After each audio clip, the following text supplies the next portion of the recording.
ဒီရောက်ဒီပြုဖို့တော့ဟမ်ယေရှုကတဲ့ချင်းဆိုတာကိုလက်ခံတယ်ကာယမာတိကနာကကျွန်တော်ပြောဖြစ်တယ်လူကိုပြည့်စုံချင်းပေးတဲ့ကတဲ့ချင်းလှုပ်ဆောင်မှုဆိုလည်းသိတယ်ဟုတ်တယ်နော်ဒါပေမဲ့ယေရှုကိုယုံတဲ့နေ့မှာကတဲ့ချင်းရတယ်ဒါလည်းလက်ခံတယ်သိတယ်ဒါပေမဲ့ခက်တာကအခုဖြစ်တဲ့ပြဿနာမှာပြဿနာလေအဲ့ဒီရတဲ့ကတဲ့ချင်းပြန်ဆုံးသွားနိုင်လို့ဆိုရရင်ပြန်ဆုံးသွားနိုင်လို့ဆိုရဲဒီငါချက်နဲ့မျိုးထွက်တယ်ကဲဒါဆိုကတဲ့ချင်းနဲ့ပတ်သက်လာဒီကကတဲ့ချင်းဘုရားကတဲ့ဘယ်သူကပေးတဲ့ကတဲ့ချင်းဘုရားပေးတဲ့ကတဲ့ဆိုကတဲ့ချင်းနဲ့ပတ်သက်လာဘယ်သူစကားကိုပဲနားထောင်လို့ဘုရားစကားကဲဘုရားဘာပြောလဲဆိုတာအဓိကကိုကြည့်ရဟုတ်လားကဲတဲ့ချင်းကိုပေးတဲ့ဘုရားကကဲတဲ့ချင်းနဲ့ပတ်သက်ပြီးဘာပြောလဲကဲတဲ့ချင်းကိုပေးတဲ့ဘုရားကဲတဲ့ချင်းနဲ့ပတ်သက်ပြီးမှဘာတွေအာမခံချက်ပေးလဲဆိုတော့လေ့လာကြမယ်ဗျာလူကကြတာဘုရားကြတာဘုရားဆိုတော့ကဲတဲ့ချင်းနဲ့ပတ်သက်လာသူစကားပဲနားထောင်လို့ဘုရားစကားပဲနားထောင်လို့အာမင်အဲ့တော့တမန်ကျမ်းစာကနေဘုရားကကဲတဲ့ချင်းနဲ့ပတ်သက်ပြီးဘာပြောလဲကျွန်တော်ကြည့်အောင်ဘယ်မှာလဲဆိုခိုင်းနေစက်မှာဆောင်းမပြောနော်လူပေးတဲ့ကဲတင်ချင်းလားဘုရားပေးတဲ့ကဲတင်ချင်းလား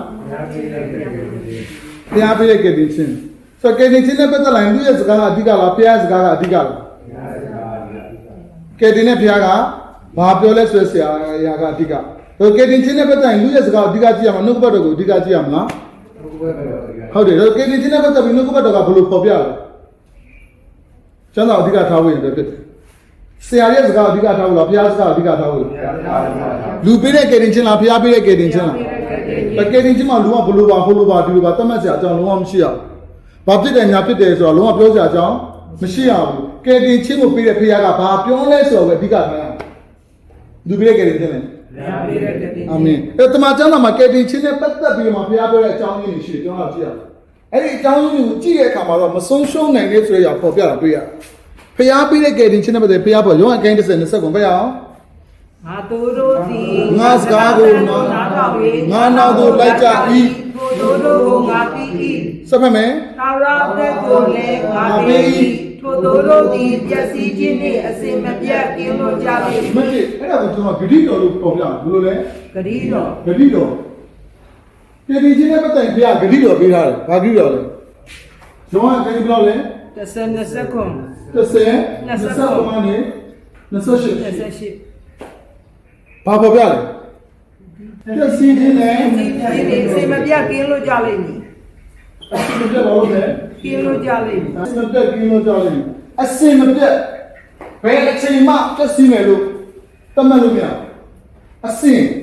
စမပြတ်စည်နိုင်ဘူးလေဒါဆိုဘုရားရှင်ပြတဲ့ကဲတင်အောင်လို့လေအစင်မပြတ်ပျက်စီးခြင်းနဲ့ကင်းလို့ယခုကာလမှာမဟုတ်ဘူးနော်ယခုကာလမှာမဟုတ်ဘူးနော်ဘယ်လောက်လဲသာဝရဒီရနာမှာကာလအစဉ်ဆက်ပြည့်စုံတဲ့စမပြက်ကင်းရောအခန်းငါ20နဲ့4ဖက်အောင်ငါမန်ကန်ဆိုဒီကငါစကားကိုနားထောင်၍ငါကိုစေလွတ်တော်မူသောသူကိုယုံကြည်သောသူသည်သာရတဲ့ကိုရသည်ဖြစ်၍အပြစ်စီရင်ခြင်းကိုမခံရသေခြင်းမှအသက်ရှင်ခြင်းသို့ကူးရောက်တော်သူဖြစ်၏ဘာမခံအောင်လဲပြစ်စီရင်နောက်တဲ့ပြီးတော့လားပြစ်စီရင်ခြင်းကိုအပြစ်စီရင်ခြင်းကိုမခံရစီရင်ခြင်းကိုမခံရဒါဆိုနံပါတ်1ကဘာလို့ခေါ်လဲပြည့်စည်ခြင်းနဲ့အစင်ပြက်ကင်းလို့မယ်အပြစ်စီရင်ခြင်းမခံရတော့ဒါပါပဲလေဂတိတော်ပဲကယ်တင်ခြင်းနဲ့ပတ်သက်လာရင်ပြည့်စည်ခြင်းနဲ့အစင်မပြက်ကင်းမယ်အပြစ်စီရင်ခြင်းကိုမခံရဘယ်သူပေးလဲ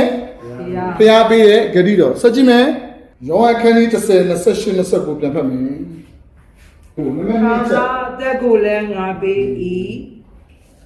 အဲ့ဒါလားဆရာဟုတ်ကဲ့ဆက်ပါဟုတ်တယ်ထိုတို့သည်ပျက်စီးခြင်းနှင့်အစင်မပြတ်ကင်းလို့ကြလိမ့်မည်အဘယ်သူမျှထိုတို့ကိုငါလက်မှမနှုတ်မယူရ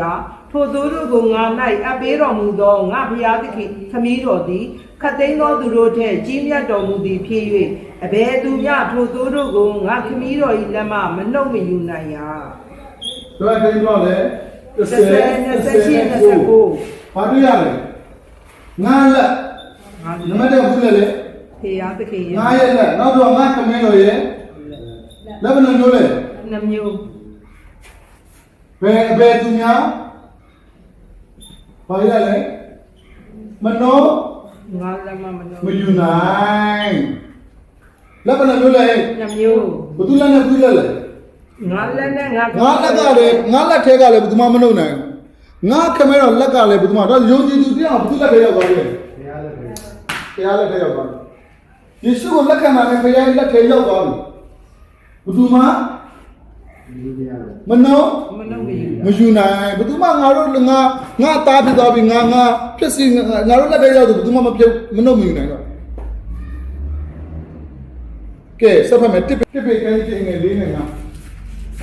ပေတော်ဒီကနောက်ဆုံးသောကာလ၌ထင်ရှားစေခြင်းကပြင်ဆင်သောကဲ့တင်ခြင်းတို့ရောက်စေမည်အကြောင်းယုံကြည်ခြင်းအပြင်ဖျားသခင်တကိုးတော်သည်စောင့်ရှောက်တော်မူသောတင်တို့အဖို့ကောင်းကင်ဘုံ၌တိုးထားလျက်ရှိသောအမွေသည် ဘာသာဆောက်ရှောက်လဲဟဲ့ ဖျားသခင်ရဲ့တကိုးတော် ဒီကူတော့ဘာလို့လဲ စောင့်ရှောက် ဆောက်ရှောက်တယ်ဘယ်တိလဲ ကောင်းကင်ဘုံ ဘုံကောင်းကင်ဘုံထိအောင်ကျွန်တော်တို့ကိုဆောက်ရှောက်ထားတယ်တဲ့ဘုရားသခင်ရဲ့တကူတော်ဟာဘယ်ချက်လဲဒီဘယ်နှချက်လဲဘယ်နှချက်လဲနှစ်ချက်၅ချက်ရှိတယ်အနည်းဆုံးဒါပေမဲ့ဒီနေ့ရှာနှစ်ချက်နဲ့ဒီနေ့ရက်ထားတယ်ဟုတ်ပြီလားဆိုတော့ပြန်ပြောမယ်ကေတင်ချင်းနဲ့ပတ်သက်လာဘယ်သူပြောတဲ့စကားအဓိကလဲ